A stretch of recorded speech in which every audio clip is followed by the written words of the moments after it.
ये लोकतंत्र है। लोकतंत्र में धरना देना, आवाज उठाना सबका अधिकार है। ये अधिकार हमको संविधान देता है। लेकिन उन बच्चे आज धरना दे रहे हैं, उनके आसपास टॉयलेट है, वो टॉयलेट पे ताला लगा दिया जा रहा है, वहाँ रात को लाइटें बंद की जा रही है, छोटे छोटे बच्चे लेके महिला वहाँ बैठी हुई है। उस परिवार पे क्या गुजरती होगी जिस परिवार ने ये सोचा था मेरा बच्चा कुछ नौकरी लग गया और उसको तत्काल हटा दिया गया। मुख्यमंत्री जी से अनुरोध करना चाहूंगा और आप इस पे सख्त कार्रवाई करते हुए सरकार को निर्देश करें कि इन राजीव गांधी युवा मित्र को एज इट इज वापस लगाया जाए। श्री राजकुमार रोत महोदय, स्थगन प्रस्ताव पर बोलने का अवसर दिया। माननीय अध्यक्ष महोदय, आज नई सरकार बनी, राजस्थान का युवा सोचता है कि हमारे हित में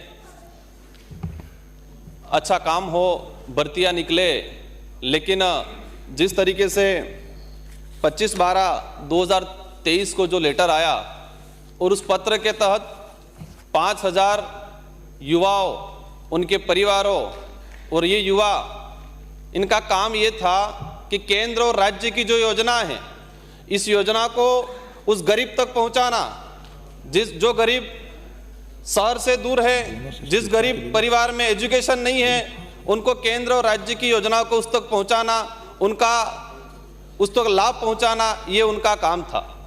माननीय अध्यक्ष महोदय, इनको पिछली सरकार ने लगाया। अब इस सरकार ने अब क्या सोच के ये निर्णय लिया, हमारी समझ से बाहर है।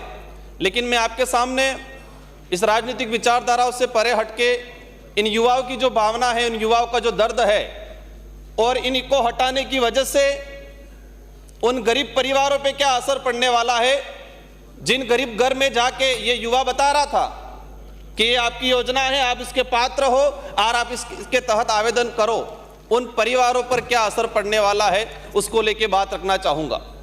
माननीय अध्यक्ष महोदय, अब हटाने के पीछे कई तर्क हो सकते हैं, लेकिन हमें एक भी सही तर्क नहीं लग रहा है।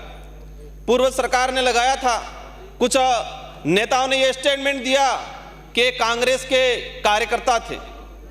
इन युवाओं पे क्या गुजरी होगी उस समय। वो राज्य सरकार की योजना नहीं, केंद्र की योजनाओं का भी प्रचार उस गरीब घर तक पहुंचा रहे थे। आज धरना चल रहा है इन युवाओं द्वारा। लेकिन मैं एक बात और बताना चाहूंगा कि पिछली वसुंधरा गवर्नमेंट की सरकार ने लास्ट में जाते वक्त पंचायत सहायक की भर्ती की और उन पंचायत सहायक की जो भर्ती थी वो सरपंच और प्रिंसिपल मिलकर तय करते थे कि कौन बनेगा। इसमें कोई इंटरव्यू नहीं हुआ, कोई मेरिट नहीं बनी।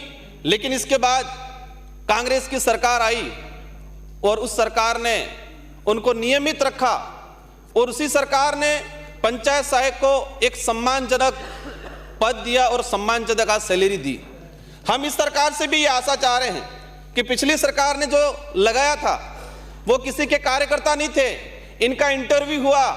माननीय अध्यक्ष महोदय, मैं सारे सदन को बताना चाहूंगा, मैं उस धरना स्थल पे गया और एक व्यक्ति ने, बच्चे ने बोला कि मैं आरएसएस द्वितीय वर्ष प्रशिक्षित हूं।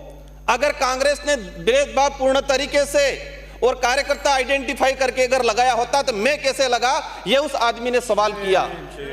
ये अध्यक्ष महोदय, मैं ये चाहूंगा, ये लोकतंत्र है। लोकतंत्र में धरना देना, आवाज उठाना सबका अधिकार है। ये अधिकार हमको संविधान देता है। लेकिन उन बच्चे आज धरना दे रहे हैं, उनके आसपास टॉयलेट है, वो टॉयलेट पे ताला लगा दिया जा रहा है, वहां रात को लाइटें बंद की जा रही है, छोटे छोटे बच्चे लेके महिला वहां बैठी हुई है। उस परिवार पे क्या गुजरती होगी जिस परिवार ने ये सोचा था मेरा बच्चा कुछ नौकरी लग गया और उसको तत्काल हटा दिया गया।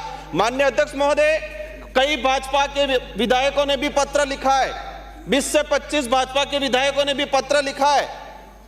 हम चाहेंगे माननीय सदस्य सहायकों, इन जो बैठ के बात करिए। माननीय अध्यक्ष महोदय, इनकी भावना को समझते हुए जो सरकार के मंत्री हैं, मुख्यमंत्री जी से अनुरोध करना चाहूंगा और आप इस पे सख्त कार्रवाई करते हुए सरकार को निर्देश करें कि इन राजीव गांधी युवा मित्र को एज इट इज वापस लगाया जाए और जो धरना दिया जा रहा है अभी तक परमिशन नहीं दी गई है, उनको परमिशन दे और इन युवाओं को राहत पहुंचाए, उस गरीब घर तक राहत पहुंचाए। छोटे छोटे बच्चे लेके सरकार मेडिकल की वहां सुविधा करवाए। ध्यान करना चाहते आ गया। माननीय अध्यक्ष महोदय, आपसे अंतिम यही निवेदन करना चाहूंगा कि इनको बहाल किया जाए। बैठिए।